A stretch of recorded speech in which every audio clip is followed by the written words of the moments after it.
Wait, before you scroll away, what happened to me might save you from making the same mistake. My name's Emily. 9 years ago, my husband James and I started from nothing, a small children's clothing boutique. Inventory stacked in our garage, me at the laptop until 2 in the morning while he slept. Suppliers, purchasing, the website, advertising, bookkeeping, all of it was me. He went to meetings, had coffee in conference rooms, shook hands. I thought we were a team. I thought I was happy. I think I was just exhausted and had confused routine with happiness. Earlier this year, our monthly revenue crossed a milestone I had been working toward for almost a decade. I was sitting at my desk, saw the number, and cried. From exhaustion, from pride, from the feeling that it had all been worth it. I texted James immediately. He replied, "Nice." One word. I told myself he was just tired. Now I understand. By that point, he had already signed the papers. 3 weeks later, he sat down across from me and said he was leaving. Calm. No explanation. I made this decision a long time ago. And that was it. I didn't scream. I just looked at him and tried to remember when exactly he had become a stranger. I couldn't. Maybe he always had been. The next day, I called my friend Rachel. She's an attorney. She asked whose name the business was registered under. My stomach dropped. The business was registered under James. I had made that decision 8 years ago. I thought it would simplify taxes. He hadn't objected. Of course he hadn't. Rachel explained it plainly. Legally, everything was his. 9 years of my life existed only in reality. On paper, I was just the wife. I didn't get out of bed for 2 days. On the third day, I got up and started gathering documents.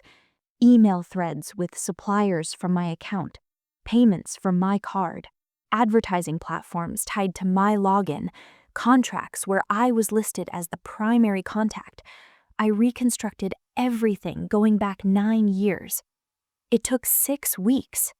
Rachel said we had a strong case. I believed her. The court process lasted 7 months.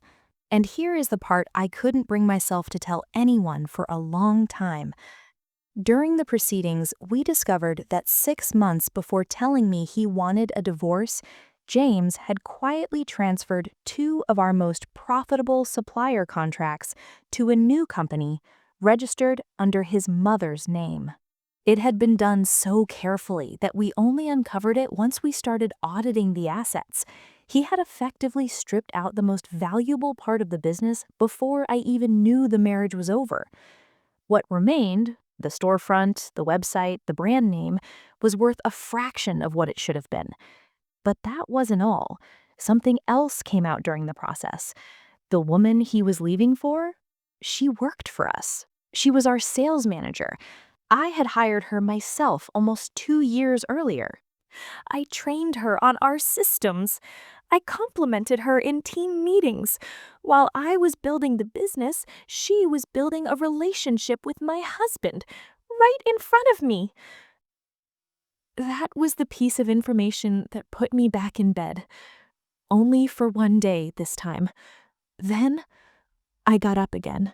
What did I actually get in the end? The court recognized the business as jointly acquired marital property given my documented contribution. But because so much had already been moved, the compensation was far below what it should have been. I received a settlement, significantly less than what would have been fair. A separate case around the asset transfers is still being reviewed. It could take another year, or 2, or go nowhere. I opened my own shop. My name on the registration. My attorney reviewed every document before I signed anything. My first month, I broke even. The second month, I made a small profit. It's not a triumphant comeback. It's just what moving forward actually looks like. His boutique is still running, with the supplier contacts I developed and the sales manager I trained. I see their ads online sometimes. For a while, it was painful. Then it stopped being painful. Not because I forgave it, but because anger is expensive fuel, and I decided to spend mine on something else. Here's what I understand now. Betrayal is almost never sudden. It's always being prepared, quietly, in advance. We just don't look where we need to look because we don't want to see. I didn't want to see for a very long time. You look. Never register a shared business under only one person's name, even if you love them more than anything, especially if you love them more than anything. Legal paperwork isn't distrust, it's self-respect. I learned that too late. You just learned it now. If the person you've spent years building a life with suddenly showed you who they really were, would you recognize them? Tell me in the comments.